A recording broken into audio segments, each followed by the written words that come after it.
in a different environment?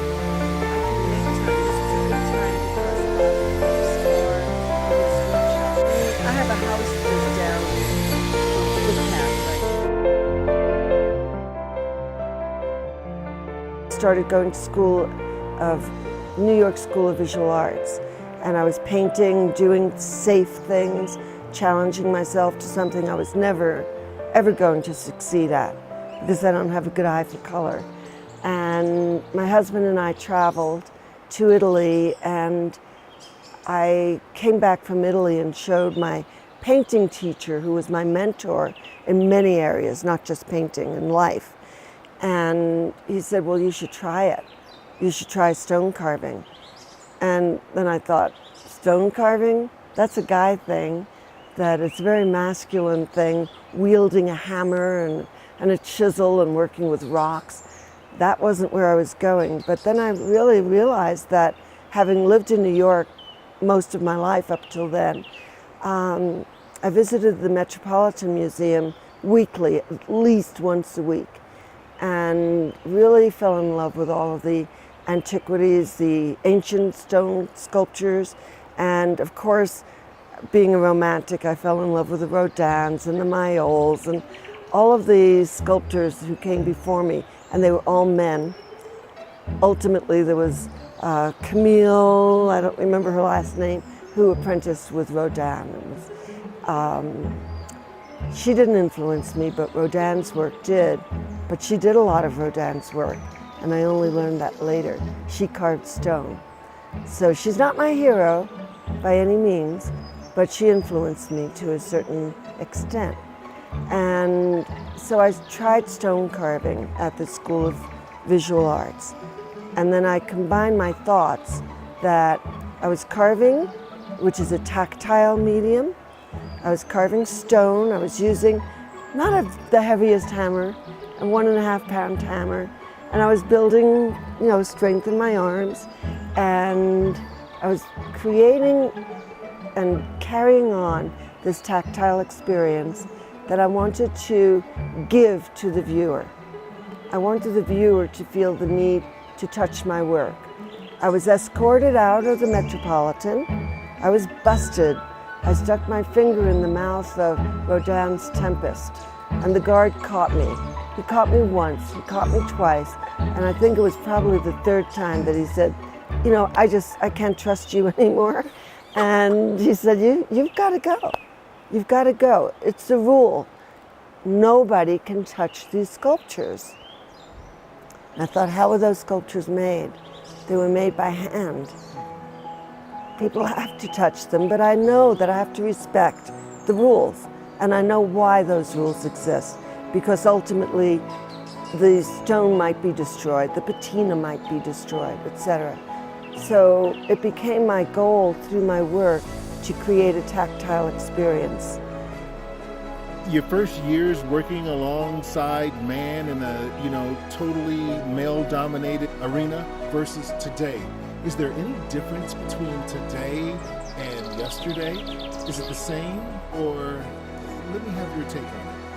Well, when I came out to Colorado, this was my first experience in really working in a man's world. I was introduced to a stone carver who is a total tool junkie. I mean, he's powerful, and he taught me how to operate machinery. And he was aware that he was dealing with a very feminine girl coming from New York, a young mother who only held a hammer and a chisel. And he just plunked this tool in my hand, and he said, just cut off that side. And I was working in his studio, and he challenged me constantly about what I could actually lift, what I could use. I didn't know anything about the mechanics. He taught me to totally open a grinder and find a little piece that had gotten stuck in the head of the grinder in the grease. And so I had grease on my hands, ick, and he was laughing at me. And he wouldn't let me stop until I found this little piece that had gotten stuck and jammed up the work.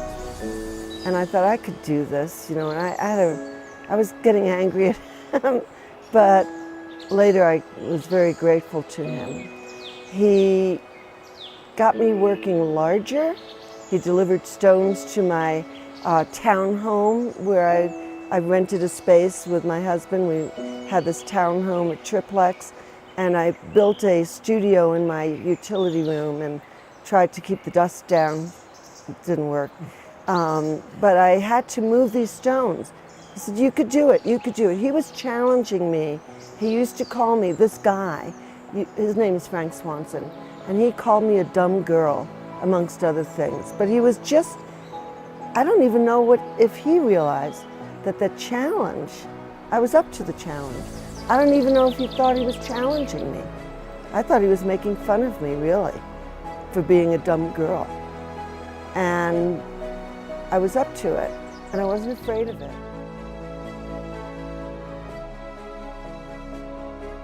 Oh, absolutely.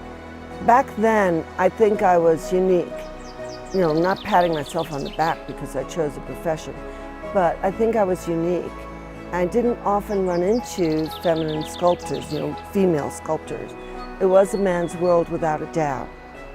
And over the years, since I started the symposium with a guy, I invited a sculptor who I respected terribly. I mean, he taught me a lot also. We were all friends, the three of us were good friends, 2 men and me. And he also challenged me over and over again.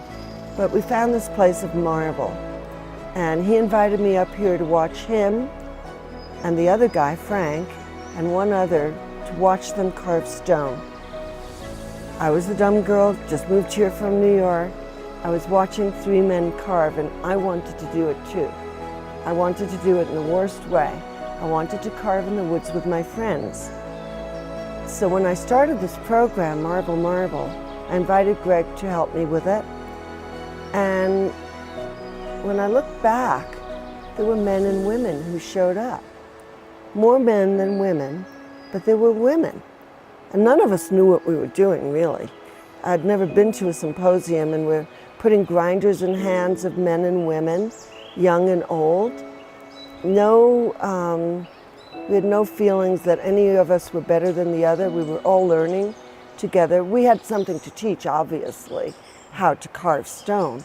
But there were men and women, and they kept on coming back each year for more and more challenges. And we always had to be one step ahead of everybody and to be able to answer questions or let everybody know we don't know the answers, but we'll find out. And I find there are some sessions of Marble Marble, which is a stone carving symposium that happens annually, that was my dream, that you might have noticed yesterday. I was surrounded by a team of helpers who fulfill certain roles that they eased into, men and women. My team seems to be, oddly enough, mostly men. I wonder why. And one woman now. There was another woman who was very powerful. She's the strongest woman I know. And she's a stone carver. We've collaborated on jobs. But there were more and more women coming. So some sessions are heavier with women, meaning how many people show up for 8 days of stone carving in the woods, giving up their creature comforts, bringing as many of their creature comforts as they can with them. But this is rough. You don't have to be exact, but what year would you say more women start coming in and participating? Right from the beginning. Oh. Right from the beginning, men and women showed up. I don't know that the women have ever outnumbered the men. I could look through my records eventually and find out. But I think it's more that there's been a really nice flow. I think that there doesn't seem anything unusual now. But back in the early days, my early days, I felt that I was unique. And now I'm not unique at all. I'm not unique.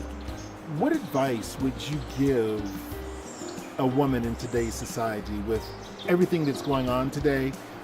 What advice, because you're an individual who has made it. You have found, you're in love with what you do. By the looks of everything around you, your surroundings, you're in love, period. A lot of people are looking for that. And if you, my grandfather used to always tell me, you don't get old being a fool. So tell me, tell some of the younger generation or other women, give them some advice. Don't be afraid. Don't be afraid. Just go for it. If you have a dream, whatever the dream is, as long as it includes safety first, put your ego aside. I really don't feel that I have a big ego. We all have ego, let's face it. I don't know why I need to get the work out there, but I think that I've never been afraid. I might have been afraid and not shown it because I was taught to be afraid. So in a way, if my mom hears me wherever she is, in a way, she taught me through, I figured it out one day that I went opposite of what I was taught. Do what's feminine. I did what I felt was masculine. Certain little challenges that you put forth to yourself, make them happen. Just don't feel defeated because you might have failed in one little element. Do it again. Do it again. Keep on doing it until you feel that you're comfortable with your medium, you're comfortable with fulfilling your mission, you're comfortable about sharing. I don't keep any secrets. I have no secrets to what I do. I'm gonna ask you a question about that because a lot of individuals are afraid to speak their mind, so therefore they keep secrets. Do you find it that you put some people in an uncomfortable position because you're so open? I don't know. I never thought of it. See, that's the selfish side of me. I've never thought of it. It's like, oh my God. You don't care. I hope not. I hope not. I know with the young people, one being a woman, two being older now. I'm 71 years old and I started this when I was 40, at least perceiving it. And I think I represent strength. I worked in India and I stood in front of a school of children that started from wee little toddlers on up to high school. And I was asked, how old are you? How old are you, Auntie? Everybody called me Auntie. And I told them I was 56 at the time. The whole place went up in hysterics. 56? You're old, you're really old.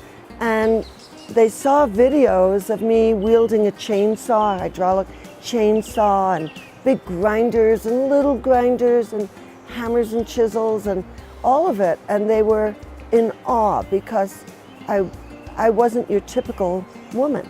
And I never thought about it at that point, until that point. That character trait doesn't reside in a lot of women. Look at me. I'm wearing sweatshirts, I'm wearing jeans, I'm wearing hiking boots. This is my dress sweatshirt. I'm glad you prepared. Right. Fashion doesn't enter into my way of thinking. I pull out what's clean and neat and tidy and will pass. I know what casual dress is, so I have some outfits that can pass. But I don't wear makeup. I don't even know how to put it on. And I am who I am. I'm usually hidden behind a dust mask.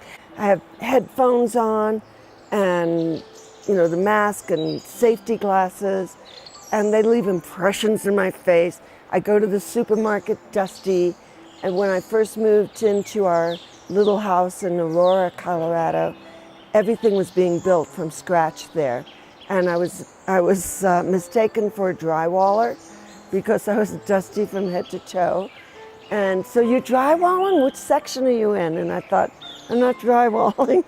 I was trying to find space to carve, and I just got carried away. My persona, the who I am, has nothing to do with this. I learned that a long time ago. It's inside.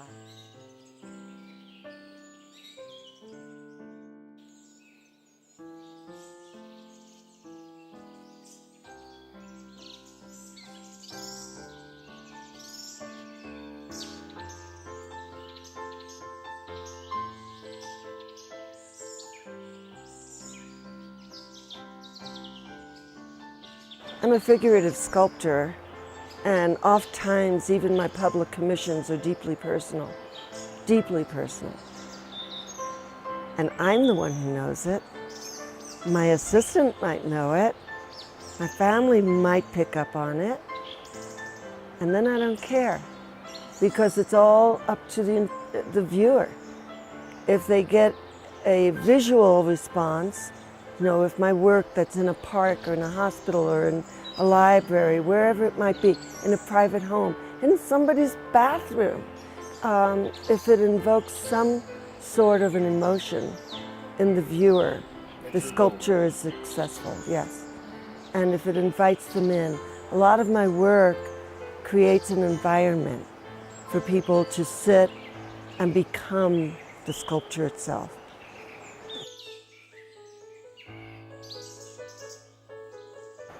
The most emotionally, I can. My husband had a spinal cord injury 8.5 years ago, and he rehabbed at a place called Craig Hospital. And Craig Hospital is one of the finest rehab centers in the country. People are airlifted to Craig Hospital. So I spent 2 months with him at that hospital. And when his accident happened, he basically had nothing from the neck down. And the staff at Craig Hospital, 75% at that time were women, staff. 85% of the patients were male. And I was commissioned, ultimately I competed with other artists. They didn't know my background until I interviewed. And they said, "You're Matt's wife." And I thought, oh no, they know now. And then I had to tell his story. And the reason I created this sculpture of, at first it was a man helping a woman to stand up. It's hard for me to talk about it even now. They asked me to redo the model. I knew I had the job right during the interview. They asked me to redo the model. Sorry. Showing a woman helping a man to stand.